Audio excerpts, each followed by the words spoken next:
Salut à tous et bienvenue pour ce 25e numéro des rétrospectives NBA 2025. Et oui, on est de retour, je suis un peu têtu, je vais recommencer à me battre avec YouTube pour que ces vidéos soient publiées. On recommence la série, notre série sur les chocs tactiques de la saison passée, saison 2025 pardon.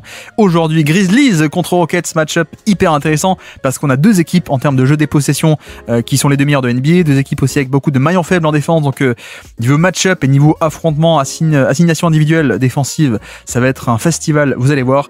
Et on commence directement par une préaction ici, puisque la vraie action c'est le pick and roll pour cibler Sengun, mais on fait une préaction d'abord. Donc on amène Jalen Green sur l'écran pour pouvoir obtenir un switch. Voilà, Houston fait un switch all, et une fois qu'on a ça, une fois qu'on a un premier rideau qui est plus faible, on attaque. Vraie action cette fois-ci, c'est le pick and roll. On attaque Sengun et aussi la circle offense de la part de Memphis. Donc quand Ja Morant drive à gauche, Jaren Jackson part aussi sur sa gauche, donc depuis l'aile vers le corner. Wells depuis le corner va aussi sur sa gauche vers en bas. Voilà, l'attaque en cercle, la fameuse attaque en cercle de Memphis. Donc en effet, hop, le cut dans le dos de la part de Jalen Wells qui prend un layup et la faute au panier. Donc voilà, et puis de l'autre côté, niveau match-up aussi, vous allez voir que c'est Jaren Jackson qui défend Amen Thompson. Donc c'est pour ça qu'on déroule ce système, un post-up split qui donne un dunk au panier. C'est pas du hasard, pourquoi est-ce qu'on a ce système qui est appelé par Ime Udoka en début de match? Parce que regardez, on a Jaren Jackson qui est sur Amen Thompson. Le but est de mettre un peu Jaren Jackson dans ce rôle de safety défensif, donc on le met sur un non-shooter et on lui dit bah comme ça tu peux l'abandonner ce non-shooter pour rôder autour du panier. Mais donc, quel est un peu le contre-move à ce rôle de safety? C'est si toi tu veux être off-ball, rôder autour du panier, on te donne la balle au entre guillemets non-shooter et donc on implique Jaren Jackson on-ball. Et donc s'il est on-ball, il peut pas être off-ball pour protéger le panier. Et en plus, vous voyez que qu'est-ce qui se passe sur l'action? Donc post-up split, la balle au post-up et on a un split ici de l'autre côté. En plus, on a Sengun qui est dans le périmètre ici et donc forcément Zakidi, protecteur de panier numéro 2 qui est aussi loin du panier et donc c'est facile. Mais voilà, on a clairement le play call, c'est pas du hasard, c'est le fait que Memphis veut un peu tricher niveau match-up en mettant Jaren Jackson sur Amen Thompson. Donc le play call de Udoka directement pour le punir. Et puis là pareil, même système, donc la préaction ici pour avoir un premier rideau, c'est fait. Houston qui fait un switch all au niveau des pick and roll entre petits pour pas offrir de décalage. Et une fois que c'est fait, on attaque. Et cette fois-ci, on va s'installer dans la raquette à 1 mètre du panier. Voilà, le petit flotteur génial aussi parce que contre Jalen Green, on a pu prendre la position un peu mieux. Et puis ça continue. C'est-à-dire qu'on attaque de nouveau Sengun. Hein. Clairement, le plan de jeu est assez simple côté Memphis. Et puis vous voyez aussi que on a ce côté toujours d'attaque en cercle. C'est-à-dire qu'on a 3 qui démarrent ici. Quand Ja Morant va driver sur la gauche, Wells redescend, Bane redescend à gauche, Jaren Jackson va au panier toujours sur sa gauche. Voilà, tout le monde tourne dans le même sens. C'est un peu l'idée. Encore une fois, ça drop côté défensif, côté Houston. Cette fois-ci, le flotteur n'est pas mis. Mais bref, avançons. Et de l'autre côté, autant Memphis veut cibler défensivement Sengun, autant de l'autre côté, c'est Zakidi. Zakidi qui va être ciblé encore et encore et encore par l'attaque des Rockets. Donc cette fois-ci, c'est Van Vliet, Sengun. Sauf que, vous voyez que ça vient bien aider là, le stunt, le dézonage de la part de Jalen Wells qui vient boucher l'espace pour empêcher que Sengun puisse enchaîner. Voilà, pas trop d'espace. Donc Sengun n'y va pas et 1 contre 1, Jalen Green, le flash d'un contre 1, il va au panier, magnifique. Là c'est clairement, si on pouvait avoir ce Jalen Green là tout le temps, ce serait quand même fabuleux, on aurait un joueur de niveau All-Star assez largement, mais là le démarrage rapide, regardez à quel point il descend son centre de gravité très très bas, ici hop, je rentre bien dans le drive et puis la finition au panier autour de Zakidi. Et là encore, pourquoi est-ce que Jaren Jackson ne peut pas affecter l'action? Parce que Jaren Jackson est sur Amen Thompson, mais il est côté fort. Donc là, il peut pas venir aider. En tout cas, il ne vient pas aider pour le coup cette fois-ci. Donc un layup au panier sur le 1 contre 1 de Jalen Green qui en 2025 était un des deux gros créateurs de 1 contre 1 des Rockets. Et puis là, on voit le deuxième. Justement, cette fois, c'est un système en 5 out. Donc le pivot tout en haut qui a la balle et un spacing complet et juste pick and roll, même fin de pick and roll, mais en fait il l'utilise même pas, le pick and roll, il attaque de l'autre côté, donc pick and roll pour partir à droite ici, pick and roll inversé parce que c'est le petit qui pose l'écran et le gros qui dribble, grosso modo, il attaque, il va au panier contre Zakidi, voilà. Le plan de jeu est assez simple, il y a même end one, donc attaquer dans l'espace sur pick and roll et même isolation. Notre ami Zakidi qui est assez mobile mais quand même pas à ce point. Donc voilà, et puis de l'autre côté le post-up, pourquoi aussi? Parce que là encore ça joue avec les match-up pour le coup. Donc on a Dillon Brooks qui va tenter de défendre un peu Jaren Jackson. Le fait est que si je fais pause, vous allez voir, Dillon Brooks c'est un peu le poste 4 dans ce line-up pour le coup. Donc on a deux petits que sont Green et Van Vliet. On a aussi Amen Thompson qui est par là, qui est un meneur dans l'âme on va dire, mais qui est pas non plus un gros ailier. Et on a aussi Dillon Brooks. Donc là on a clairement ce côté où Houston ne veut pas changer de starting 5, de 5 de départ. Ils veulent rester avec 4 extérieurs plus Sengun. Donc forcément c'est un mismatch. C'est un match-up largement avantageux pour Jaren Jackson qui est quand même plus gros, un vrai intérieur de métier. Donc on l'attaque en post-up et on va au panier. Et puis là pareil, de l'autre côté, vous voyez le 5 out, on le voit bien. Donc plein centre, on a le pivot, spacing, 2 shooters d'un côté, 2 shooters de l'autre, et puis on va attaquer dans l'espace notre ami Zakidi. Voilà, on le fait traverser un écran, ça switch, mais c'est pas grave, on va au panier, on contourne assez facilement Desmond Bane. Donc voici, et puis là, système assez sympathique, Iverson cut, fin de pick and roll, et Ja Morant isolation, step back à 3 points, et bingo. Voilà, donc là, Iverson cut, c'est quoi? C'est qu'on a 2 en tête de raquette et on passe d'une aile à l'autre. Voilà, Iverson cut de la part de Iverson à l'époque. Pendant ce temps, ça clear out de l'autre côté, donc lui, Wells repart de l'autre côté, il passe d'un corner à l'autre en même temps, donc ce mouvement. Encore une fois, le pick and roll avec un poseur d'écran qui est un très bon shooter. Donc là, il y a un peu confusion côté Rockets. Qu'est-ce qu'on fait? Est-ce que ça switch au niveau de l'écran alors qu'il n'y a pas d'écran qui est posé? On ne sait pas. Pour le coup, Amen Thompson reste sur Ja Morant, mais qui step back dans cet espace. Voilà, on organise assez bien le terrain et ça finit avec un bon pull-up pour Ja Morant. Et puis de l'autre côté, toujours Sengun en tête de raquette qui va envoyer Jalen Green et magnifique passe de Jalen Green. Là, vous avez vu, on a vu tout à l'heure le côté drive. Cette fois, on a même le drive and kick, la passe à la fin du drive qui est magnifique. Donc l'idée, c'est quoi? C'est que pour le coup, à chaque fois, on met Zakidi sur Sengun, mais donc on l'éloigne du panier. C'est un peu l'idée de le faire attaquer dans l'espace, de le cibler dans l'espace plutôt, pardon. Et donc là, sur ce jeu de main à main, voilà, clairement, Zakidi est en retard. Vous voyez qu'il est pas du tout, il est sur Sengun, il va pas coulisser assez tôt. Donc là, personne devant Jalen Green qui peut débouler dans la raquette. L'aide de la part de Jan Jackson qui vient aider au niveau du panier depuis le corner, mais magnifique lecture de la part de Jalen Green qui voit ça, hop, je vais, hop, la petite passe autour de Jan Jackson.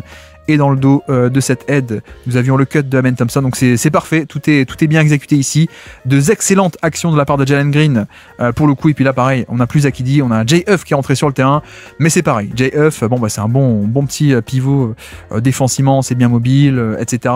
Ça met des shoots à 3 points, mais ça se fait cibler par le 1 contre 1, sur le 1 contre 1 pardon, par un meilleur joueur de 1 contre 1 qui est Alperen Sengun. Donc de suite, on va recibler pareil JF comme on le faisait avec Zakidi. Et puis là de l'autre côté, bon, erreur en transition, vous voyez qu'on a le petit Van Vliet qui est sur Jan Jackson, et donc ça nous permet un peu d'admirer le drive de Jan Jackson qui a bien développé ce drive en 2025. On le voit facilement contre un petit, et le flotteur à 2-3 mètres du panier avec ce toucher de balle fabuleux de la part de Jan Jackson. Et puis on avance cette fois-ci de nouveau, on va cibler JF, voilà, tête de raquette, on s'installe, pas de switch, donc on a un contre 1, et quand ça se resserre autour, kick out, 3 points.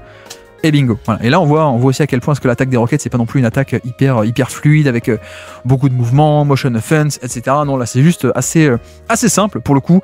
Évidemment, Memphis ne switche pas parce qu'ils veulent pas Ja Morant sur Sengun, bien sûr. Donc hop, on s'installe en tête de raquette.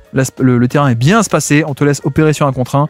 Et quand les aides viennent malgré tout, kick out facile et catch and shoot.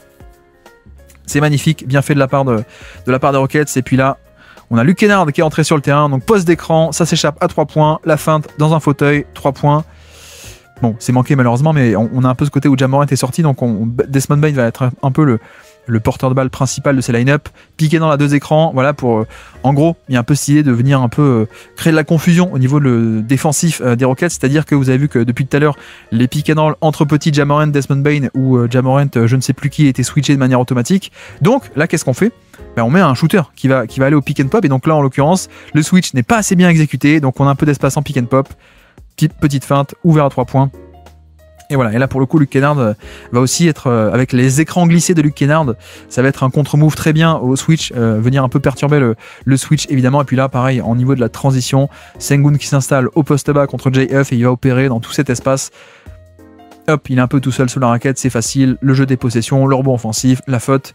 Voilà, le ciblage est très simple, mais il marche très bien pour l'instant de cibler Zakidi ou JF. Et puis là, pareil, en transition, le mauvais match-up, c'est-à-dire que c'est Luke Kennard qui sur le repli défensif est sur Sengun, donc on en profite immédiatement. Voilà, personne ne vient prendre la responsabilité ou venir aider. Enfin, Clark vient aider, hein. Vous voyez qu'il vient aider à la fin, Brandon Clark, mais il n'est pas assez grand, c'est un petit poste 4, donc défensivement il n'y a pas cet impact. Et de l'autre côté, on va continuer avec Luke Kennard. Hop, cette fois-ci c'est une stack action, donc on démarre en tête de raquette et grosso modo c'est soit on sort d'un côté vers l'aile ici, soit on ressort vers l'aile ici. Là je crois que Jalen Green commence à passer sous l'écran pour mieux contourner l'écran et hop, et ressortir plus vite plutôt qu'être pris dans l'écran. Donc que fait Kennard? Il voit ça, il voit que ça triche, donc plutôt qu'aller sur l'aile ici même, hop, je punis le fait que tu triches et je ressors de l'autre côté. Voilà, 3 points ouverts. Et boum, bingo de la part de Luke Kennard. Donc 3 points dans la besace pour Kennard.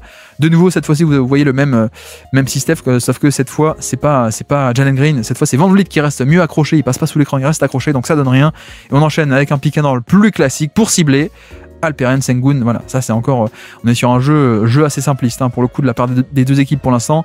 Vu qu'il y a un maillon faible en face, on va le cibler. Donc là, pick and roll, Pippen avec Clark qui va attaquer et avec ce petit flotteur hein, qui est un peu sa spécialité depuis Gonzaga, Brandon Clark, hein, ce roll au panier pardon, avec ce flotteur à 2-3 mètres du panier. Et faut dire aussi pardon qu'on a des Rockets qui ne vont pas switcher. Hein. On ne switche pas Sengun sur les actions, on va plutôt rester en drop.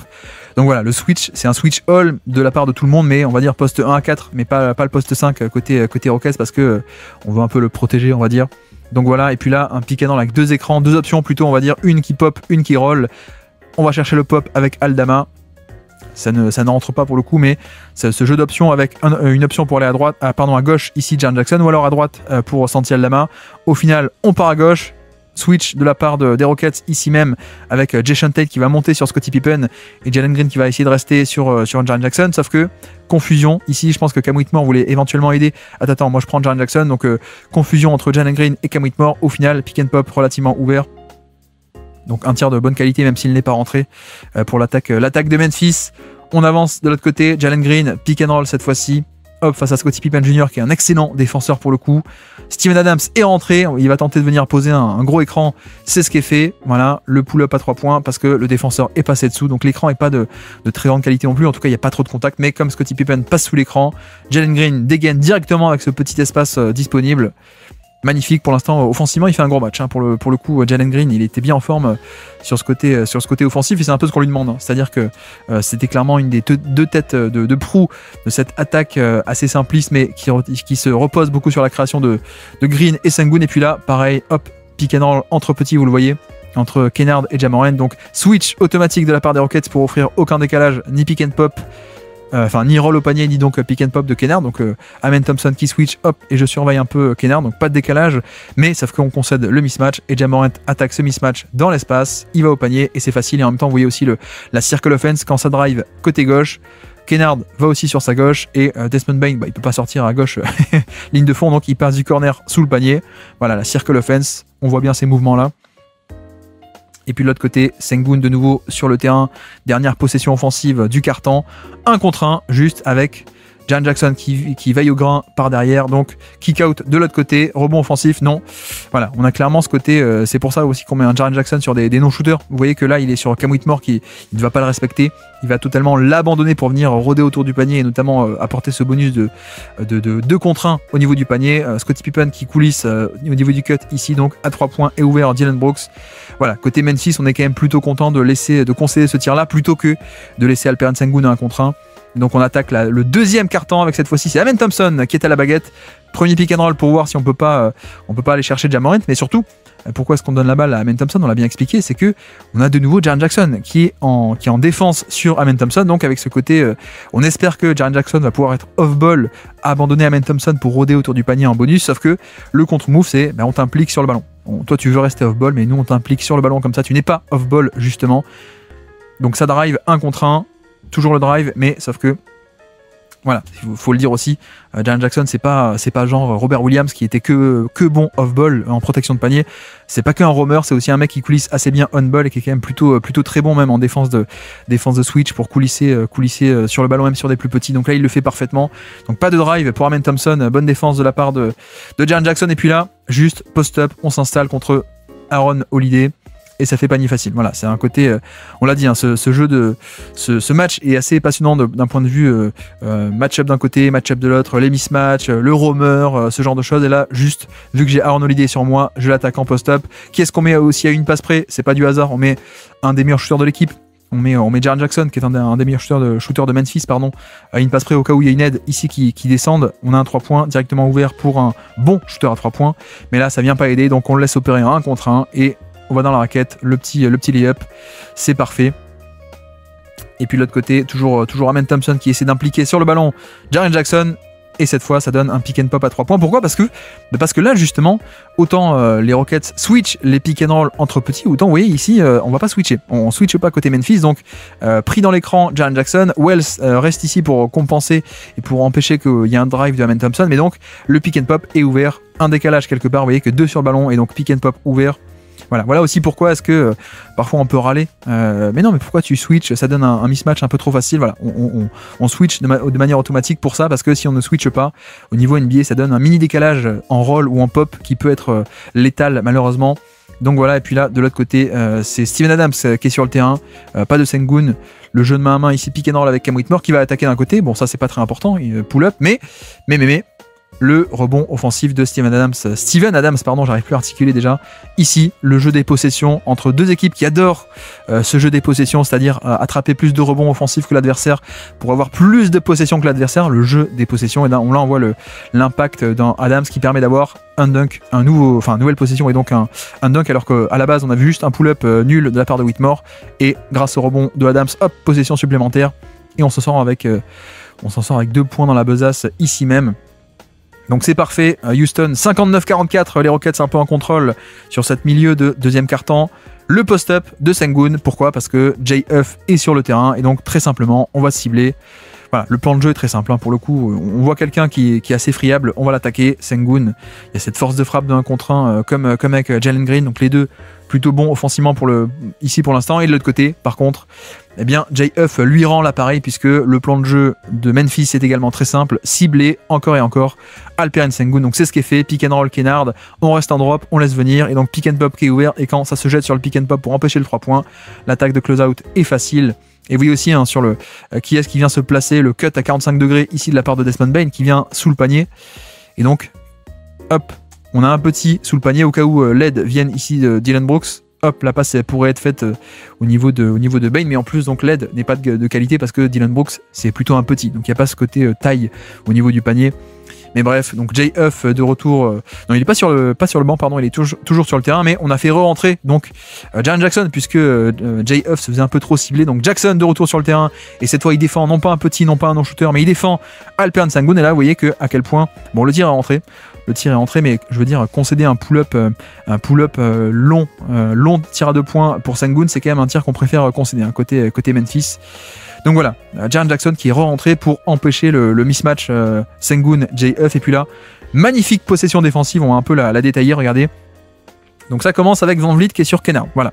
Donc pick and roll, on va essayer de cibler Sengun, donc ça c'est normal, il reste en drop, il laisse venir, mais regardez ce qu'il fait, il dit, regardez, avec la main là, il le dit, il appelle un late switch, c'est-à-dire qu'on démarre en drop, hop, on démarre en drop, je reste bas et toi tu traverses l'écran, mais en fait il va appeler un late switch, un switch un peu tardif, un peu tard dans la possession, hop, toi tu restes en haut, comme ça on empêche le pick and pop. Voilà, comme ça cette fois-ci, Van Vliet reste sur le pick and pop, et donc on n'a pas du tout le décalage comme tout à l'heure, donc le late switch est appelé, c'est bien exécuté, donc ça, on reste en face, pas de décalage, et de nouveau quand J.F. va re-attaquer, de nouveau on va switcher, donc en fait c'est quasiment un concept de zone pour le coup, puisque quand J.F. va attaquer, c'est Sengun qui va le récupérer, et de nouveau Van Vliet qui va rester en haut. Regardez, hop, de nouveau, il appelle le nouveau switch ici, Sengun, hop, Van Vliet qui reste en haut. Et donc voilà, c'est un peu ce genre de concept que des équipes comme OKC, comme Cleveland, comme les Rockets sont en train d'appliquer de plus en plus.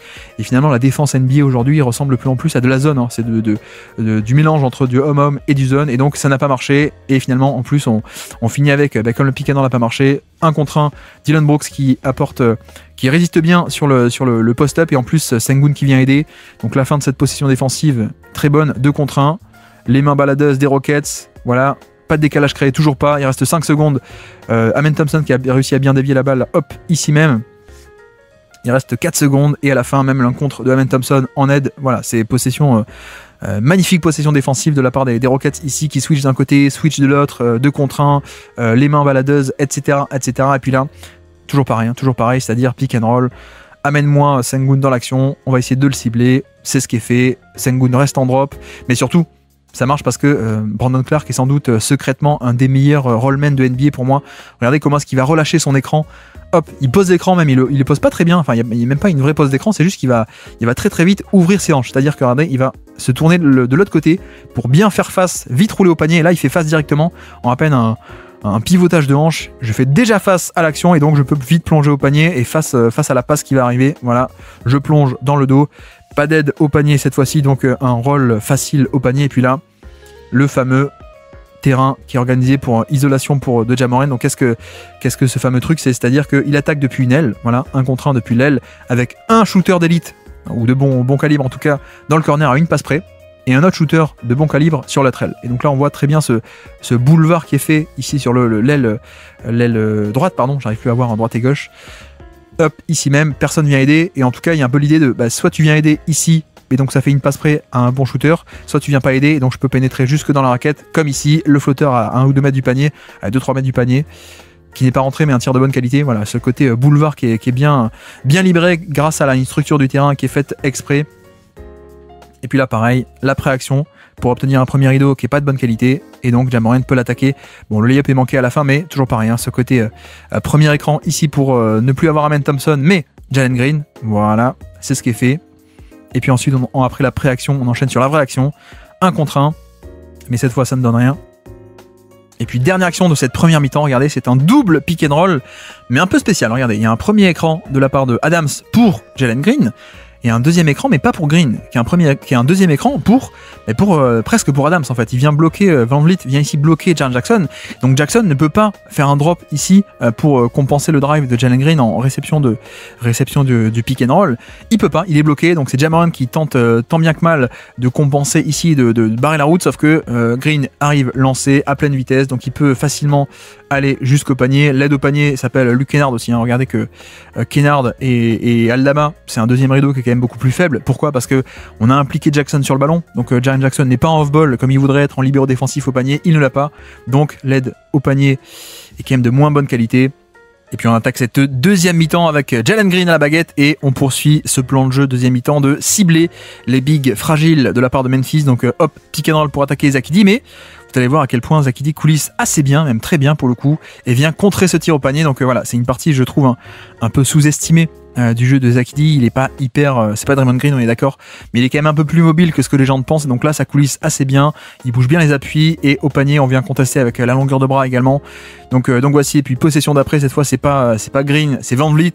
Donc cette fois-ci Zach Edey monte un peu plus haut en cas de pull-up à 3 points de Van Vliet, hein. Lui c'est plutôt son tir, le pull-up à 3 points Van Vliet. Donc vu que Zach Edey monte un peu haut, la pocket pass pour plein d'espace, Sengun qui peut débouler et faire son flotteur à une main, c'est parfait. Puis de l'autre côté, Amen Thompson en défense sur Ja Morant qui va l'attaquer 1 contre 1, le spin move, mais excellente aide au panier de la part de Dillon Brooks, hein, cette fois-ci. Et on voit aussi l'aspect de au final il y a un côté manque de spacing ici de la part de Memphis. Donc pour le coup il avait fait le décalage, il avait battu son propre attaquant, mais l'aide en deuxième rideau de la part de Dillon Brooks qui vient contrer ce tir ici même, un peu dommage, et pas de rebond offensif.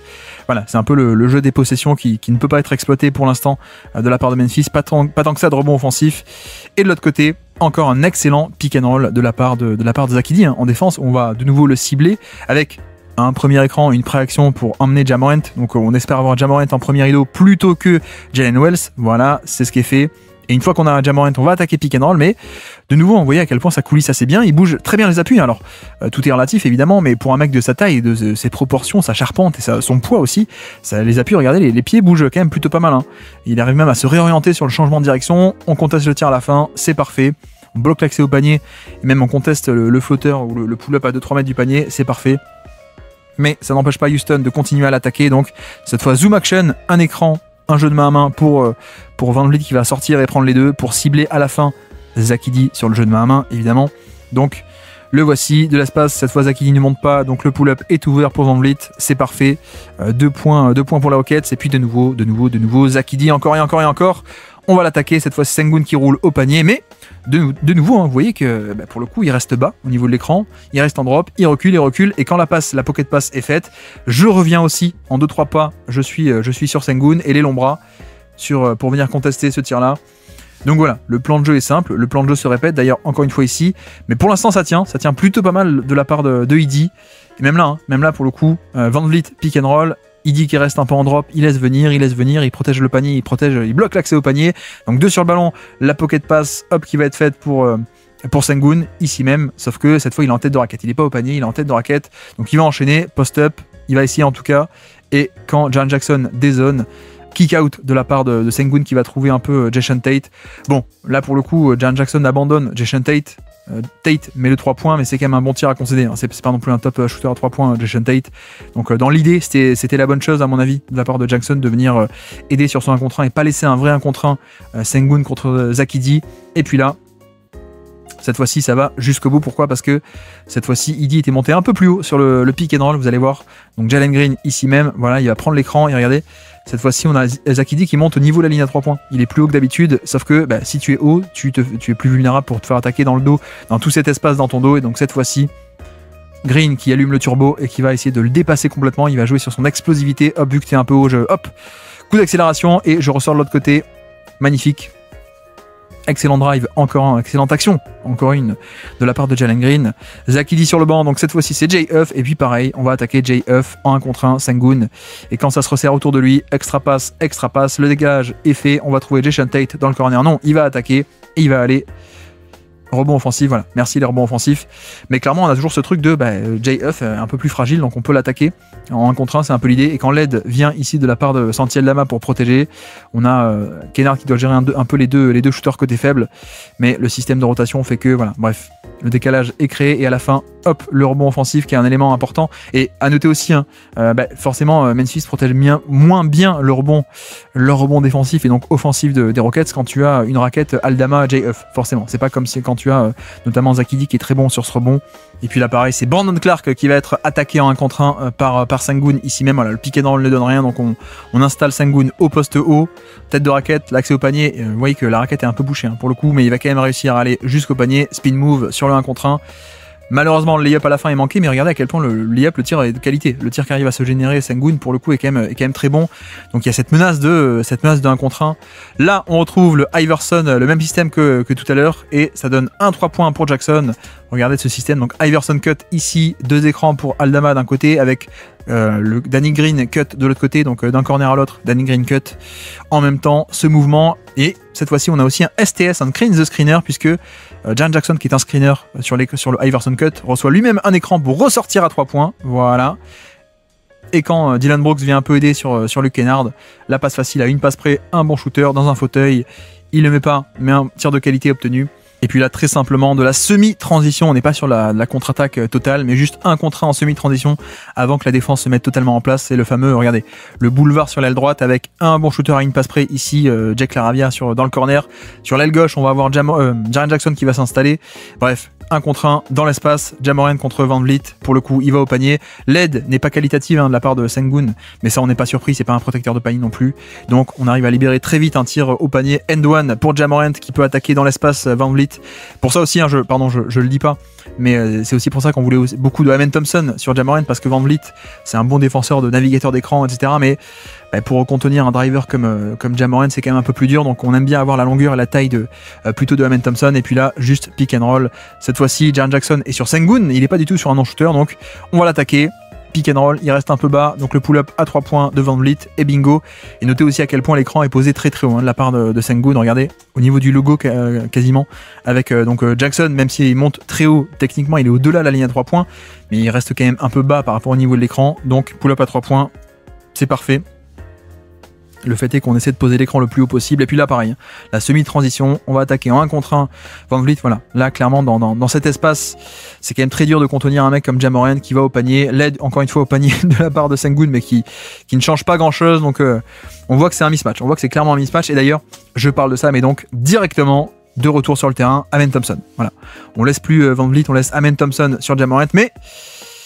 pour le coup, il arrive à le dépasser encore une fois. Même si Amen Thompson est un peu plus grand, un peu plus imposant, mais le premier pas explosif ici de la part de Ja Morant qui dépasse totalement ici, qui ressort au panier, juste entre guillemets, juste une excellente aide de la part de Jason Tate qui vient prendre la faute offensive. Donc 101 à 92, toujours plus 9 pour les Rockets, et puis encore un écran posé extrêmement haut qui donne un pull-up à 3 points. Regardez, l'écran de Adam s'est posé au niveau du logo, même carrément ligne médiane, ce qui fait que Zach Edey, il reste en retrait par rapport au niveau de l'écran, il est plus bas, d'accord, mais il reste quand même très très haut. Regardez par rapport au panier cette fois-ci, d'habitude le drop, tu restes en retrait par rapport au niveau de l'écran. Ici, là, l'écran est posé tellement haut que tu es au-delà de la ligne à 3 points, et donc il panique un peu parce qu'il y a quand même beaucoup d'espace dans son dos à couvrir, et donc Green, quand il déboule avec cette menace de drive, finalement Zach Edey recule, et donc lui peut profiter de cet espace pour dégainer le pull-up à 3 points, ouvert, c'est parfait, il le met. Plus 3 points pour les Rockets qui montent à 104-92. Et puis là, semi-transition, encore une fois, juste 1 contre 1. Jason Tate attaqué dans l'espace par le driver, Jaren Jackson, qui va, le petit coup d'épaule et le flotteur. Voilà, la raquette est bouchée, mais le flotteur permet de sortir de situations assez compliquées. Et puis là, pareil, de nouveau, le drive face à Adams, exactement même configuration, c'est pas du hasard. On attaque dans l'espace Adams, qui est moins mobile, bien sûr, et donc le drive et le flotteur se touchaient de balle à la fin. Donc, back-to-back, 2 paniers consécutifs pour Jaren Jackson. Et puis là, Amen Thompson qui va au panier, il prend la faute. Pourquoi est-ce qu'on donne la balle à Amen Thompson? Parce que on a de nouveau Jaren Jackson qu'on essaie de planquer sur Amen Thompson en mode voilà, tu l'abandonnes et tu vas rôder autour du panier. Sauf que le contre-move, on l'a dit, c'est que pour empêcher qu'il soit off-ball, on donne la balle et on le met on-ball. Et donc forcément, Amen Thompson peut l'attaquer sur cet écran pick and roll inversé avec pose d'écran, belle pose d'écran en plus de la part de Whitmore qui vient un peu totalement affecter notre ami Jaren Jackson. Donc personne est au panier, enfin personne devant Amen Thompson qui peut débouler au panier, prendre la faute de Zach Edey et 2 lancers francs. Voilà, ce contre-move bien connu de Udoka qui lui-même est un adepte de ce système du libero défensif, donc il connaît aussi les contre-moves pour y faire face. Et puis là, de l'autre côté, Desmond Bane, un premier écran ici pour obtenir Jalen Green en premier rideau. Voilà, switch all de la part des Rockets entre petits. Et une fois qu'on a Jalen Green, on enchaîne. Et vous voyez que en effet, Amen Thompson, enfin plutôt Green traverse moins bien l'écran qu'Amen Thompson ne l'aurait fait sans doute. Donc là l'écran est bien posé, de l'espace pour le pull-up à 3 points, je le prends, c'est magnifique et je le mets. Voilà, donc ces fameuses pré-actions, la vraie action c'est le pick and roll, mais avant ça on change de match-up, on change de premier rideau, c'est ce qui est fait.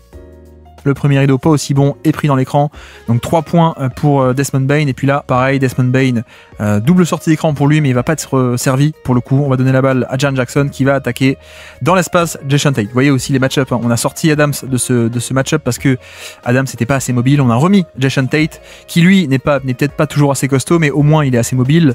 Et donc Jaren Jackson qui va attaquer sur drive, mais Jason Tate, excellente possession. Il garde très bien son territoire.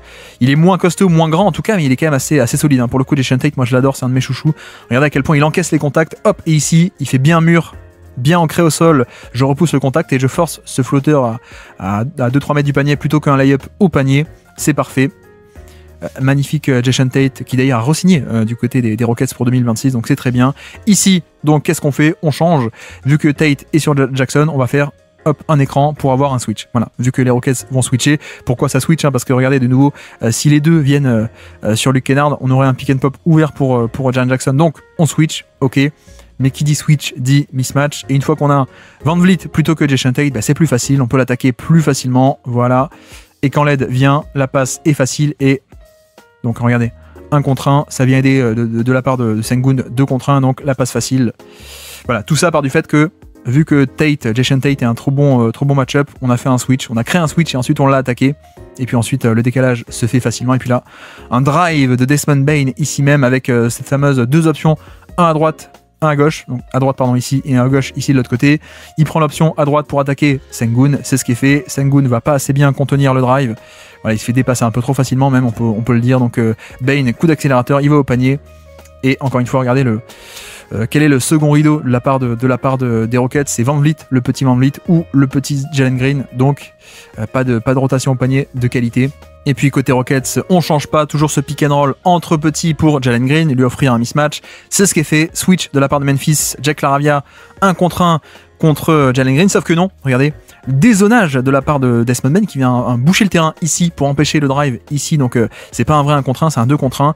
Donc Green fait la bonne action, il lâche la balle au shooter qui a abandonné, sauf que excellent recover, excellent retour aussi de la part de Bane qui vient contester ce tir, donc on reste à 115, 109, 6 points d'écart, et puis sur cet entre-deux entre le petit Kennard et Sengun, gagné par Sengun logiquement, mais enchaînement d'événements assez improbables, donc gagné par Sengun ici, mais ça tombe entre les mains de Jaren Jackson et Luke Kennard qui va venir prendre ce ballon et mettre un 3 points contesté totalement improbable et loufoque pour pas faire de répétition. Voilà, 3 points, donc on recolle à peine à 3 points d'écart, 115, 112 sur ce tir, cet énorme tir de Luke Kennard.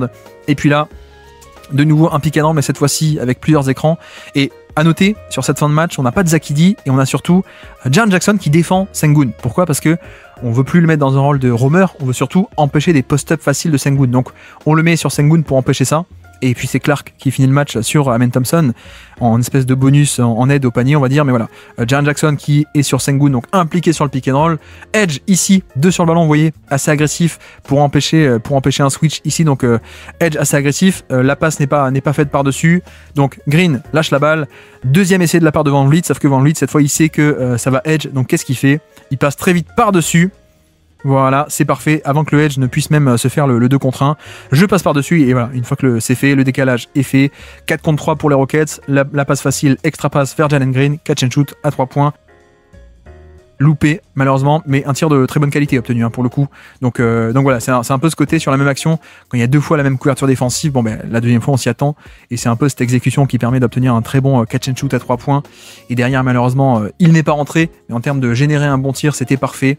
Et derrière Memphis qui s'en sort avec le rebond alors que les Rockets étaient pas loin d'un rebond offensif, donc on reste à 114 cette fois-ci. Il reste 2 minutes 29 à jouer, à peine 1 point d'écart et Desmond Bane qui va au panier, drive and kick, 3 points.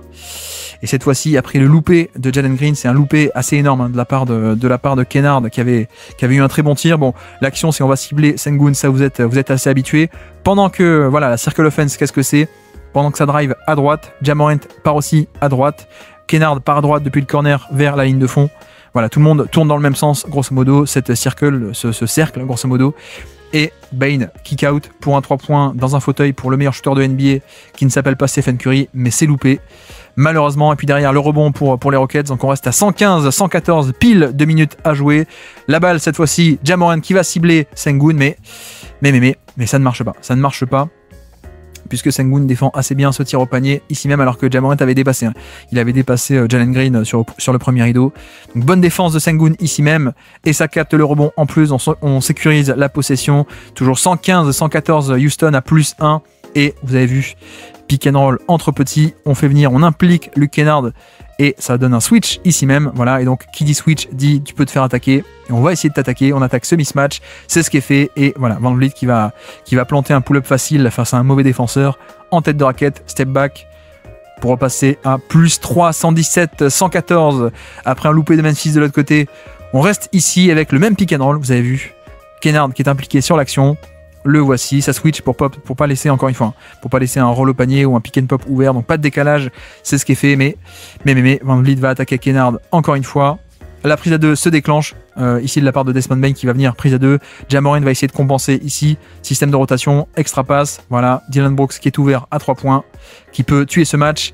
Il le fait pas, mais rebond offensif de la part des Rockets ici même. Donc on va conserver la possession, énorme possession pour le coup de la part de Houston, pardon, ici même avec ce rebond. Mais c'est aussi le fait que tu veux jouer avec, non pas avec Zach Edey, mais avec Clark. Et donc Clark, c'est quand même beaucoup moins solide que Zach Edey qui peut-être là aurait pu capter ce rebond.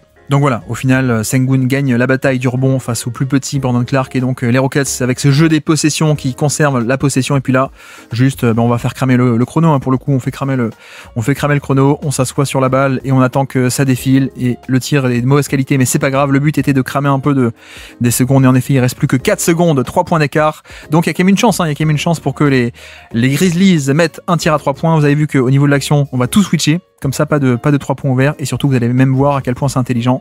On va pas te laisser shooter, on fait faute volontairement. Van Vliet qui fait faute comme ça. Pas de 3 points, on envoie sur la ligne des lancers francs, donc au maximum 2 points pour nos amis de Memphis. Et puis en effet, le jeu des lancers francs de fin de match ne marche pas. Victoire des Houston Rockets 119-115 dans cet affrontement des deux meilleures équipes du jeu des possessions, avec plein de mismatchs d'un côté, de l'autre, du roaming, du mismatch sur J-Huff, du poste bas 1 contre 1. Bref, j'espère que ça vous aura plu, et on se dit à très bientôt pour un prochain décryptage tactique. Ciao.